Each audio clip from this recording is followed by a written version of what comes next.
Welcome back to another episode of Consciously Clueless, the podcast that teaches you how to live a healthier lifestyle that makes you and the planet happier. The world is changing quickly. Sometimes it feels like you can't keep up. I hear you. You want to make the world a better place, you care, but you don't know where to start. You know taking care of yourself is important, but how? I get it. I have a history of diving into a new endeavor seeking perfection and quickly feeling like I failed. Whether it was going vegan or learning how to recycle more, I wish I had guidance to keep me on track and not overwhelmed. I can't lie, the world needs your help. But it doesn't need you to be perfect. This podcast is here to help. Here we go. This is a replay of episode 96 with Damien Mander. Damien is a former military sniper turned anti-poaching vegan advocate whose story first inspired me in the Game Changers documentary. When I interviewed him in 2021, I could not believe I was talking to someone who had done such amazing things in the world. As he continues to inspire me, I thought it was the perfect time to replay this episode.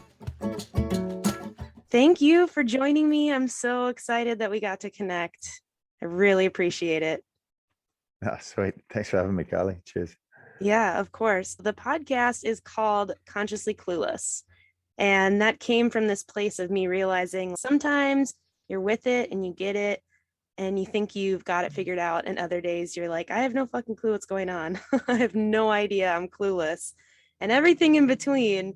So I like starting asking guests, where are you at in this moment? You feeling conscious? You feeling clueless? You feeling somewhere in between? How are you feeling?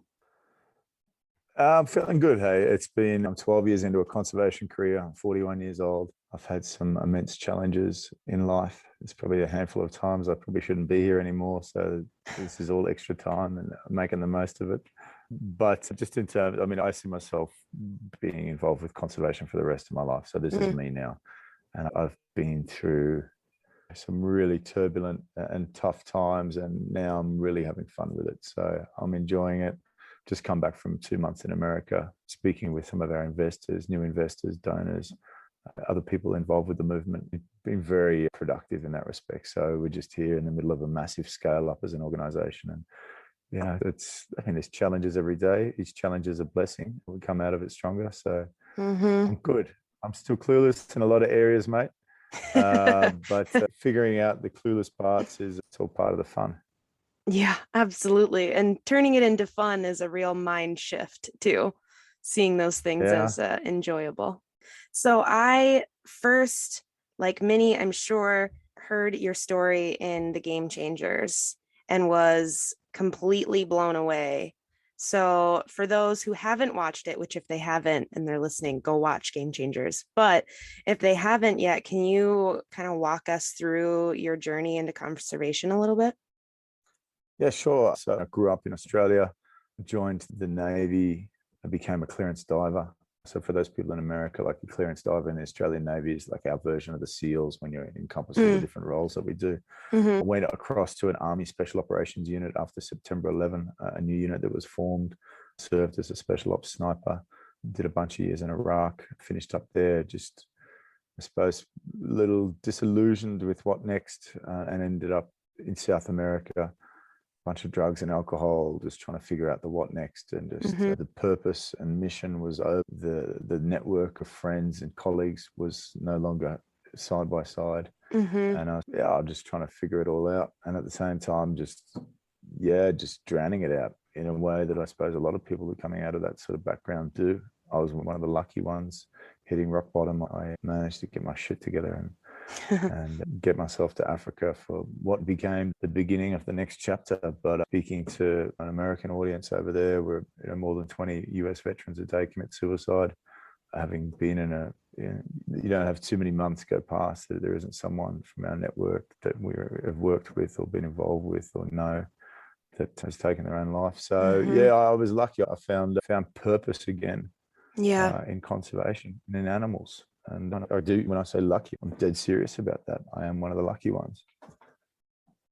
So when you say you were in South America, what got you from South America to Africa? What was that transition?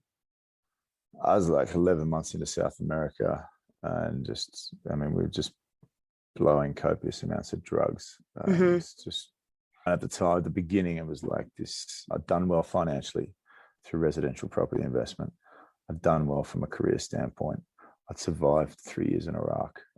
So it was, I wasn't even 30, was like 7 figures on paper with a property portfolio. Wow. So I was like I've done. I did it. I nailed it. I did great. Yeah, I was like, fuck, okay, what do? You go and take a break, go and party. And that party just turned into like just a year-long downward spiral, which I didn't realize I was caught up in at the time until it was like, shit, where am I? What am I doing? Wasn't using my brain, wasn't thinking, didn't have purpose. And then I'd heard about this, this what sounded like the next cool thing for me to do, which was anti-poaching in Africa. And just, I hooked up and got a one-way flight there. Didn't even have a check-in bag when I went to the airport. Oh my God. Carry on luggage, and that was it in your life. Yeah. So you show up to Africa and you start kind of on this anti-poaching journey. What about anti-poaching was intriguing to you? Was it the animals at the time, or was it just the next thing? No, it was nothing to do with animals. It was to do about adventure and then trying to get a foot in the door with this, what seemed like this cool job. I just thought I'd turn up and I've got all these skills and people will just be like opening the door, and then you realize, hang on a second, these are people that have been working at this for decades, have committed their own lives to this, have built up organizations and reputations. They don't want some vigilante dude running around with a gun trying to hunt poachers. And then like at the same time that the penny's starting to drop on just what it was rangers did and how much they sacrificed. I'd just come from working in Iraq, and we're fighting the arguments of old men for fucking resources in the ground. Like it literally, in hindsight, we're just tools in a much bigger game that we didn't even understand at the time. Tools to be exploited. But then seeing rangers like really inspired me. They made me want to do something more constructive other than look for my next personal adventure. And in a way, it made me reflect on who I was as a person. I've got to be honest, I wasn't really happy with like my value system at the time. And then alongside what was going on here, self-reflection, who I was, what I was doing, was seeing animals. And it's Iraq had given me probably a different lens through which to see the world and maybe comprehend things. And all of this sort of just started falling into place. I'm not happy with who I am. I'm inspired by this other group of people. And I'm seeing something that's making me angry and making me want to do something with the two things I had, like this set of skills and this money. Right. And that was animals, seeing what was happening to animals. And it was more elephants and rhinos. I fell into conservation at a time when a good guy with a gun could go out and be that last line of defense. And I was like, coming from a military background, you're a hammer and everything's a nail. So you were literally out there with a gun trying to make sure people didn't shoot elephants and rhinos. Yeah, I was. Not just me, but training teams, local rangers, how to do that. And I thought that was the big answer. And to a large extent, it works. You stop poachers from coming in. And that's how a lot of organizations focus their operations. It's looking very much from the inside of a reserve out. This is our reserve.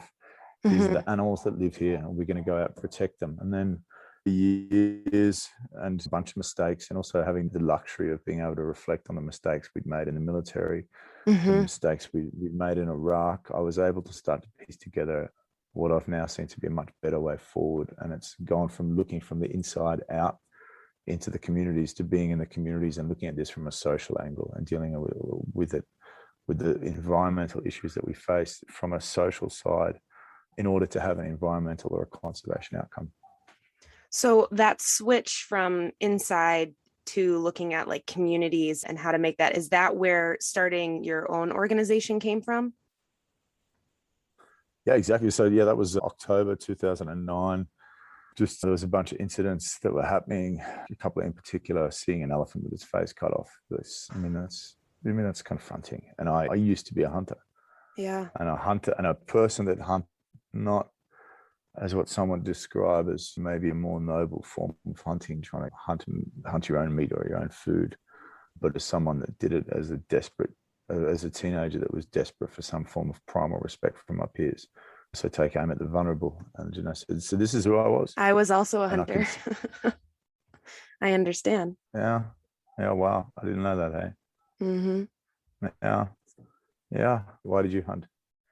social pressure and family life. It was like a family thing to go out with my dad and the guys, and the guys I was dating. I'm from a small town, northern Minnesota. We're like right next to Canada. We're in the woods. That's what you do. You hunt and you fish, and it made me feel like I was a part of the crew. Yeah. It was yeah. So you were, when did I stop? Yeah. I slowly was on this path of feeling weird about it. And I remember the last time I went deer hunting with my dad, and I remember firing the gun, and I remember being like, I don't think this is right for me. I don't think I can do this anymore. This didn't feel fun this time. And then I told my dad I wasn't going to hunt anymore, and he understood.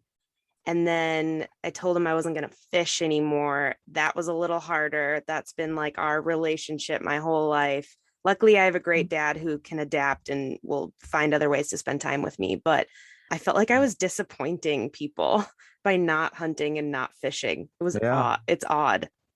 Yeah. It's a really odd experience. Yeah, I mean, I grew up fishing with my dad and my granddad, and it was like this bonding experience. But bonding experience shouldn't have a victim. Anyway, So you saw the face of the elephant. Yeah, this is like something the size of a truck killed for something you can hold in one hand. A tusk for someone wants to have a carving on their desk on the other side of the world, and that was a catalyst for me with a whole bunch of other stuff. But that was like a final tipping point to start selling up houses in Australia and start up the IAPF back in 2009. So started just myself, grew the organization. We're very species focused, animals that were being targeted by the most aggressive tactics. Elephant, rhino fitted in very well with me and the sort of crew that we built. And then we started getting bigger and bigger projects, more areas of responsibility, greater threat levels, and scaled again as an organization. And then just like what we're doing is, it's working, but it's not the long-term solution. We're looking, there's going to be 2 billion people in Africa by 2040. So we had to find a way to build relationships into the local community and make them want to conserve these areas, rather than a bunch of tattooed dudes with guns going out there and patrolling fence lines, telling a local community to keep out. These are people that have looked after these areas for tens of thousands of years. Yeah. Then it's a Western hunter that's come in and shot these animals to shit over the last century, and then gone, oh, hang on a second, these things are going extinct. We need to stick some fences up, kick the locals out who've been here for 10,000 years, and call it a park. But we can still have a white dude come in from the other side of the world and pay some money to shoot an animal. But if some local dude comes in, we're going to call that poaching, and we're going to throw him in jail for it. So there's a bunch of things. White savior complex of, I know what's best for your community. Yeah, it was. And I still get that. I still get this white savior. I'm a white foreigner in Africa. But you know what? Like, we've made a bunch of mistakes. And yes, I'm white. And yes, I'm foreign. And yes, I'm here. Yeah, of course. I'm working with local indigenous communities. But what we're doing is working. And it just so happens that I was part of a team that helped build it. So yeah, people just need to get their heads around that. So IPF, for those listening, International Poaching Foundation? Anti-poaching. Anti-Poaching Foundation. Yeah. That's an important word in there, huh? Yeah, we're actually doing a rebranding, because the anti-poaching is it's a very small part of what we do now in terms of our conservation model. And I can explain more in depth about how our main program and what we run is called Akashinga, and that is empowering Indigenous communities to protect large-scale wilderness areas of significant ecological value, with women's empowerment as the key component of that strategy. So, that was the documentary that recently came out, correct? Yeah. So it came out last year. Again, that was sort of very heavily focused as a short-form documentary on picking out one component of the program, and that was predominantly the law enforcement component. But our model is focused around community empowerment, generally through gender equality, job creation, healthcare, education, water sanitation, infrastructure development, and then biodiversity conservation. So there's a whole bunch of things that are going in and making this model work. So it started as anti-poaching, and now it's just so much more. Yeah, it is. And we're not dealing with species anymore. We're dealing with biodiversity. We're not dealing with parks anymore. We're dealing with wide open landscapes that are made up of multiple parks. And then of course there's it's a very, as I mentioned, socially driven program. We're still a conservation organization. We're not even a women's empowerment organization as such. That's not carved into our constitution, but we just found a better way to do business. Right. Put women's empowerment at the center of the strategy, let them use that opportunity to drive their own futures. That gives us the greatest traction in community development. Conservation becomes the byproduct. Those social aspects sound like they've been such a game changer for the results of your organization. Yeah, they have. I mean, not just from a conservation standpoint, but just in terms of us, in terms of growth financially as an organization, where we go. I mean, we've grown, to the power of 11 in the last 24 months. Wow. So we're starting to become one of the bigger players in the region, on the continent, in conservation. And it's because we've got a big vision and we've got an idea that is changing not only conservation, but can change the world. We now know, after 4 years of running this program, that putting women into the forefront of law enforcement changes the dynamics of society for the better. You overlay that knowledge as a filter across the United States at the moment and what's been happening there in regards to this antagonistic law enforcement approach, not overall, but in enough cases to drive a negative narrative towards what is supposed to be society's guardians. You can't go into Chicago and say, we're going to get rid of all the male police officers, replace them with women and see what happens. Now, in conservation, we had the opportunity to do that because there's so many conservation areas that are sitting vacant, that need work, that need protection, that don't have any infrastructure. So we had this very unique opportunity to be able to go in and build this force from scratch and to be able to measure all the outcomes. And so we have zero corruption with the women in one of the most corrupt countries in the world. That for us just changes so much, particularly on the economic side. It allows us to continue employing women from the local community instead of bringing them in from miles away. That then makes all the salaries that the women are getting direct community investment. Right. So and then on top of that, women naturally de-escalate tension. De-escalation in law enforcement means demilitarization. So we don't have helicopters and canine attack teams and airplanes and bigger fences and more guns. We have something far more powerful than biceps and bullets. We have interpersonal relationships that are driven by the women and the communities that they were raised in, the communities they're raised in their own family in. And that is when you're trying to have a relationship with communities that have tens of thousands of people and outnumber you dramatically. Interpersonal relationships at household level in these communities, there's nothing more valuable than that. The interesting thing about that, we cut our core operating costs by 2/3 because we're not spending all this money on military grade hardware. So the remaining 2/3, the first third is invested into women, the most effective form of community development funding. And there's an overwhelming body of evidence that tells us that. The other 2/3 we invest into social development, healthcare, building out clinics, stocking them with drugs. And clinics, places we arrive to, that women are delivering babies by candlelight with no drugs when we get there. And if something goes wrong, there's no ruby slippers that's going to take you to someplace far away to get help. Getting registered nurses into these clinics, dealing with special cases, like a young kid, Sean, 7 years old, never walked, been dragging himself through the dirt since he was a kid. You go and spend $600 on a wheelchair for a kid like that, and it changes his life. Things like that. It seems like such a small amount for someone like you or me, but it changes someone's world.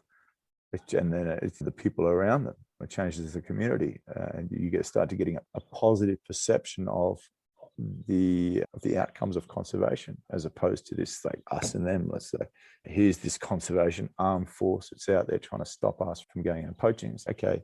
This conservation force is part of a much bigger picture, and that bigger picture is benefiting us overall as a community, and we want to be a part of that. And so women became the bridge that conservation and communities had to rebuild between each other. And then, of course, women are fantastic at collecting information, plugged into the community at that grassroots level, and it allows us to be able to put the limited resources we have in the most effective places in terms of law enforcement. So that in itself has played a large role across the region in driving a downturn in elephant poaching. We've seen an 80% reduction in elephant poaching in an area that had lost 8,000 elephants in the 16 years prior to us starting this program. Oh my gosh. Yeah. Wow. So the summary, well, there's a couple summary points. One, women are fucking amazing. That's a summary point. And also, is this what I'm hearing is that you've created a model that you hope is then used in other places? Is that correct? Yeah, it is. And this is like the scrutiny that we have come under as an organization that's doing what wasn't done before. I would say has been immense, probably for the right reasons, but it does seem like there's a lot of people, someone hiding under every second rock because of the success we've had, waiting for us to trip up or to fail. Right. And I mean, not only for the reason of trying to be squeaky clean in what we do, but also in the fact of getting it right on the ground. But we are trying to build or refine a best practice model that other organizations can use and replicate. And it's not just as simple as putting men into construction and labor roles and putting women into law enforcement roles. You have to change your organizational culture. And that starts from the center going out, and that's getting more equal or better numbers of women on the board, women in senior management positions. We had an independent gender mainstreaming audit done to look at our policies and procedures, a code of conduct and ethics. We had to make a lot of adjustments. Any particular inquiry that was made, we had a specialist third-party HR agency that specializes in gender issues and gender mainstreaming to be able to advise us on this. We've had like a fourth party independent assessment of everything that we've done on the ground to be able to identify not only where we're getting things right, but more importantly, where we're getting things wrong or where we can improve. So all of this goes into the mix, and it helps change the culture of the organization. It helps strengthen us and then allow us to be able to build out this model of centralizing our strategy around women. And people will go, well, yeah, that sounds like a hell of a lot of changes you have to make. I have to just tell you, yeah, it is. Right. But the changes for the better, and the pros of having women in this role and the benefits that come from the community interaction far outweigh any administrative tasks that we've had to tick off to get here. So what is the geographic area your organization is covering in Africa? So this program in particular, Akashinga, is focused in Zimbabwe at the moment. Okay. We started with one reserve, 90,000 acres, 16 women. We now have 8 reserves, 1.3 million acres, and a staff of 240. Oh my goodness. The funding we've just raised, we're in the process of expanding that portfolio to over 6 million acres in the next 2 years. So you're talking about significant areas of land and wilderness, home to billions of different individual sentient beings and creatures, surrounded by communities of tens of thousands, hundreds of thousands of people that are benefiting from the program and the work that we're doing. The other program we run based out of Kenya and now also in Zimbabwe is called Lead Ranger. This is training Indigenous leaders from existing well-established organizations. To date, we've trained over 50 instructors from other organizations across Southern and East Africa that oversee a workforce of over 1,100 rangers. Wow. Protecting 14 million acres. So it's about creating scale and economy and scale. How can we achieve a greater outcome across a wider area? Maybe it's not always like 100% perfect in each area, right? But I'd rather have something like 80% close to perfect and be able to cover twice as much area than just have this one shining, like perfect area in the middle of all this other struggling wilderness. So so it sounds like you see that expanding to as much acreage as you can, really. Yeah, we want to scale and operate within margins of our financial projections. Okay. We don't want to overextend ourselves. Right. But we do have a model that is changing the face of conservation. We do have something that, if this is what's happening in Zimbabwe and conservation and the success that we're seeing here with thrusting women into the forefront of law enforcement, what's possible beyond Zimbabwe or beyond conservation. And these are the exciting things. And I think this is why this last round of funding in the US has been so successful, is because it's beyond just a country or an idea or a region or an industry. It's something that it's lessons that may be relevant in the US. It's lessons that may be relevant around the world. And look, while we continue to figure it out and refine it, we're solving some of the greatest environmental challenges that we have. Can you say a little bit more about that? Yeah, here we are. We're stuck here, civilization on its knees because of a pandemic. that has brought us to a standstill as a direct result of the way that we treat nature. You turn the news on, that the world is on fire, it's heating up, it's flooding, it's burning.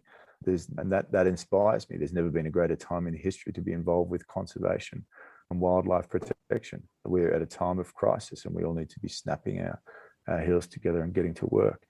And for us to be able to play a part of a much wider strategy as a global community in terms of reaching the Paris Climate Agreement goals, our job is to protect nature, the greatest self-regulating system we have on this planet. It's a system that's functioned or is refined over billions of years. So we can talk about emission reductions. It's as important, but protecting nature, and it makes up around 30% of the goals that we have to achieve as a global community in terms of being able to stop this place from cooking. Literally cooking. So switching gears a little bit, how did you become vegan? At what point did you go from hunting, fishing, military guy to vegan running this organization? Yeah, good question. Like the hunting, never hunted after Iraq, because after that I knew what it was like to be hunted. And then this integration of getting involved with animals started with IAPF. I was still eating animals at the same time. But I was able to separate or partition the two. Yes, we need to look after wildlife. No, the other animals don't matter. And I was, I suppose, just obedient to my own conveniences. And as humans, we're fantastic at creating these little excuses to suit our own conveniences, or picking the good parts of a bunch of bad situations and pulling that together to create your own narrative, how you can justify to yourself that something's okay, or deep down that it's not. And that's human nature. Right. And I was doing it to myself. Chickens and cows aren't going extinct. I'm doing all this good work over here and looking after wildlife. I'm entitled in a way to be able to eat what I want. So these are the sort of levels of bullshit that you come up with. So here I've been running IAPF for 3 years with a focus mainly on elephant, rhino, and maybe a few other things, but just not as sexy. Going through this deep internal interrogation again. Okay, who am I? What am I about? And am I really walking the talk? And that's going out protecting one group of animals, coming home eating another group of animals was a hypocrite. Ultimately, it's two types of conservationists. There's vegans and there's those that don't want to take their work home. And at the time, I was a 9-to-5 conservationist, and I didn't want to be that anymore. So stopped, cut out meat overnight. So that was back in 2012. A year later, less than a year later, I went vegan. And we've carried that through now into our organization and our workplaces. All of the meals that we serve, we've got seven vegan chefs, actually 8 now, 8 vegan chefs. We've got over 5 acres of gardens. We've got a team of women doing one of the toughest jobs in one of the most harshest, most remote locations on the planet. They're doing it on a plant-based diet and they're thriving. So the people that work for you, if they're eating the meals provided and everything, are eating vegan. Yeah. And I'm imagining a lot of people probably have kind of transitioned to that lifestyle because of that influence. Yeah. So this is one of the things that a lot of the media wants to know when they come out. They're like, really, what's going on here with the whole vegan side? I'm like, go and ask them yourself. Because genuinely, it's. I mean, we feed what we want at work, and the whole, like a lot of organizations, we're going to provide our own food.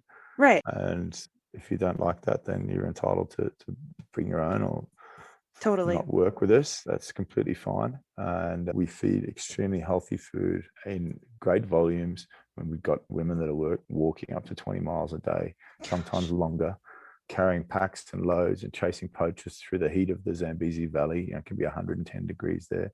So it's in our best interest to keep them healthy and feed them good food, backed up with a proper nutritional plan. What they do at home is completely up to them. Most of them, from what we understand, take this back into this a permanent fixture in their lifestyle. We have a program called Back to Black Roots, and it's focusing on getting back to how Africa was largely raised, which was on a plant-based diet. And so we teach the women how to grow their own food, how to talk about it from a nutritional and ethical and an environmental standpoint. We teach their families, then we teach their communities, and then we build ambassadors. So it's in a country or on a continent where getting access to regular, reliable, or affordable healthcare is often a fantasy for so many people. Being able to provide and teach people with the tools they need to prevent most of the diseases that they're going to face later in life is a fantastic part of the program and something I'm proud of. Absolutely. It sounds amazing. So how did you personally feel different when you went vegan? What did you notice? Were you surprised, or were you like, oh, this is good? My shit smelled like grass clippings on a fresh spring morning. Of all the things I thought you were going to say, that wasn't one of them. So thank you for that. I would say I'm mucking around there. In terms of everything I've been able to do in life, it is the single most defining thing, and the thing that I still will continue to repeat as being, it's been life changing.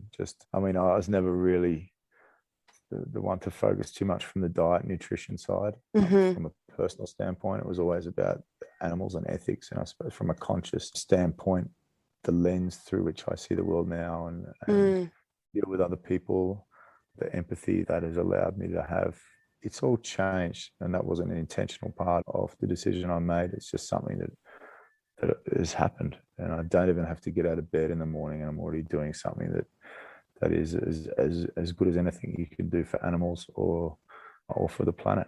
You don't always have to move to a different continent and start an organization and go out there and risk your life protecting animals. The easiest way to protect an animal is don't stick it in your mouth. That should be the quote for this episode. Yeah. Easiest way to save an animal, don't stick it in your mouth. So it should be on a bumper sticker somewhere or something. Yeah. So it seems simple, but still a lot of people trying to figure it out. What's that term? Cognitive dissonance, that thing you were describing, that ability to say, oh, this is different. I can do this because I do this, or whatever it is. We're really good at that. Yeah. Masters of bullshit.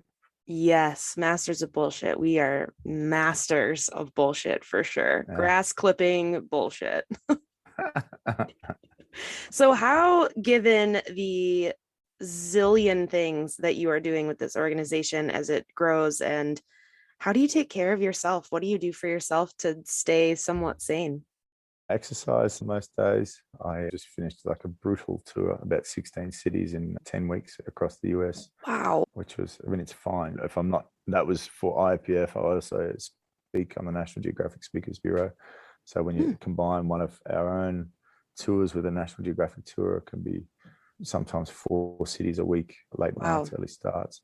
Gave up alcohol a while back just because I want to be extremely focused on what we're doing and just be able to be all in with this. 41 at the moment, so still in reasonable shape, and plan to see life out doing this, whether that's another 10 years or 50 years. This is what I'll do till the day I die. So, but it is important to sometimes force yourself to take a break. It's easy for me to work 16 hours a day because it ain't work. It's something I'm passionate about. Right. It's my purpose. I believe in it. We've got an amazing team, and which I sometimes, sorry guys, I know I drive you crazy. Some of the expectations of that with working, or sometimes expect everyone to have the same level of enthusiasm. The reality is we've got people out there right now. Well, I'm sitting here in the luxury of my home. People out there risking their lives. So, you can't ask for more than that in whatever field or job you're doing. So we're just extremely grateful and lucky for the team we have, the model that we've been able to refine towards the success we're having, and all of that is good enough medicine for me. Well, that's pretty freaking beautiful. I thought of a question circling back that I meant to ask earlier, but I was so enthralled with what you were saying, I forgot. Right now, you were talking about Zimbabwe and you were talking about Kenya. And are there other places, maybe this is a silly question, I don't know. Are there other places in the world outside of the continent of Africa that models like this could be useful for anti-poaching or for smuggling of different animals or anything like that? Or is that something you see in Africa? So we just are replicating this in 2 more countries at the moment. Okay. And I'd say over the next 24 months, refine those. And those 2 countries, I won't go into too much detail because there's sort of some high-level negotiations taking place. Sure. but they share a border with Zimbabwe that will allow us to have a close enough reach so we can refine it. And then we'll look to go more equatorial rainforest regions, and then whether that's in Africa, Asia. It's not just about us and what's in our portfolio, but it's about also working with other organizations that want to replicate it. This isn't the only way to do conservation. Right. There's a bunch of people who've been doing successful conservation for a long time with completely different models, but this is something that we found that works, turns conservation funding into the most effective form of community development funding, cuts core operational costs, and frees up a bunch of funding for social development. And at the same time, bridges the gap between conservation and community. So it's, as well as driving the most powerful force in nature, a woman's instinct to protect. You put that at the center of protecting nature. And it's what can I say? It's just grateful for everything that's happening, really. It's been a remarkable 4 years working with these women, seeing their own development. Women that are survivors of serious sexual assault, domestic violence, AIDS orphans, single mothers, abandoned wives. Within 18 months, the majority have bought their own land, built their own house, got their families back together, put themselves back through high school, some of them off to college. We've had women speaking around the world, in front of up to 2,500 people. One of the women gave a lecture to Harvard Law School. So, and from the education they'll get as part of this program, where they've got the opportunity to do any form of education they want, they'll go on to penetrate everything from healthcare to education sectors, politics, conservation, and always remembering the roots they came from. And I think it's in a way a sort of slow burn revolution in these rural areas to uplift them from what is essentially a very tough place to live out there in the middle of nowhere. Yeah, absolutely. It's the ripple effects, the social ripple effects of the program are truly inspiring, and it's just really shows what investment in community can do. Yeah. And so beautiful. So I'm curious, how did you get involved in Game Changers? How did this documentary get you on board? Where did that come from? So I got a phone call. When was it? It was probably as far back as 2013 from Joseph Pace, the producer. And he was it was James Wilkes actually that contacted me first. They said they'd watched the TEDx talk and would I mind coming and doing an interview for this documentary they're putting together. I did the documentary and then I didn't think any more of it. And then I got a phone call from Joseph probably a year or so later. They said, look, the documentary's taken like on a whole new life. And Luis Sohoyos, who won the Oscar for The Cove, is now coming in to direct it. They come into some funding to be able to come and shoot at various locations around the world, as well as some really key athletes that were building up the pedigree of this documentary. And the request for me within the film was to try and tell the side of the animal ethics component from, I suppose, an alpha male's standpoint.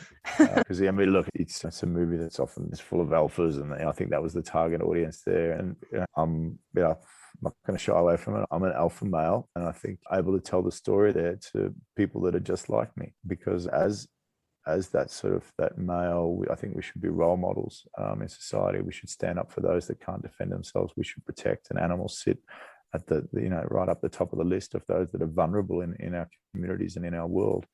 And why would you want to exploit that vulnerability and even worse, pay someone else to do something that you really don't want to do yourself? And so that was the sort of message I wanted to get across in the movie. I was very honored to be a part of it and work with not only the production team and the director, but just the individuals that were involved as well. And then, of course, the premiere of that at Sundance Film Festival opened up the doors that would lead on to our own work with James Cameron and National Geographic. So that was the catalyst for those projects. Yeah, exactly. Yeah, and we're looking at what the long form version of telling our story will be, as well as our story and program and results gain more and more of an arc over time. We've got a lot to tell. I am so glad that you were a part of that film, because it did really bring this lens of the animal rights piece that I think would have been totally missing from that. And I think that thread of your story within it did beautifully to fill that gap. Cool. Thank you very much. Yeah, of course. The producers for that. Well, I mean, I think you played a part there. Your story was important, but yes, it was good that they included that, because it was another component. And like you said, it was still the reaching that kind of alpha male target audience, but from this different perspective. Yeah. And being able to talk about your military background and those things, I was enthralled the whole time, and I've seen it multiple times now. Cool. So is there anything that you want to share that I haven't given you space to talk about that you're like, oh my gosh, I want everyone to know this? No, just people that want to look up more into regards to what we do, check out our website, IAPF.org, or International Anti-Poaching Foundation. It doesn't have to be IAPF, but just get involved with conservation and protecting the environment in terms of how we live our life on a day-to-day basis. Important things in life are not things and all this material bullshit that we have. Important things in life are relationships and actions. And funnily enough, we can actually do more in this world, but doing less. You don't have to have all this shit, and we can just scale things back a bit and lead a much more saner life. But yeah, just looking at how we do live that life and not trying to take on the good credits as an opportunity to do something negative. Always trying to evolve. Nature has had billions of years to evolve. The cutting away of the bits that don't work and the retention of the bits that do, with no predetermined path of where it's going. And we as humans, we don't have billions of years. We've got a handful of decades to evolve as individuals, and particularly those in our movement, frustrated by having the conversations that need to be had and the feeling that those conversations are falling on deaf ears. Keep having your conversations, keep getting better at them, because it may take someone a decade to absorb the truth. It may take them a day, but ultimately the truth is accumulative and your conversations are not falling on deaf ears. So keep having them. That is so beautiful. If you don't mind, we're gonna, for Patreon subscribers, for patrons, we'll do a quick kind of go through a bunch of questions, say what's on the top of your head. This will be just a little short thing for them, but otherwise I really appreciate you being here and chatting this morning. It's been amazing. If you're hearing this message, you've listened to the entire episode of Consciously Clueless, and for that, thank you so much. I hope you enjoyed this new episode, and if you did, please leave a review on Apple Podcasts, Spotify, or tag me and share in social media. Share this episode with others who may be interested in this topic. To get more resources, influence on topics covered, and bonus content, join the Consciously Clueless community over on Patreon at patreon.com/consciouslycarly. And don't forget, if you need help living more consciously, let's work together. Email me today. See you next Wednesday for a new episode.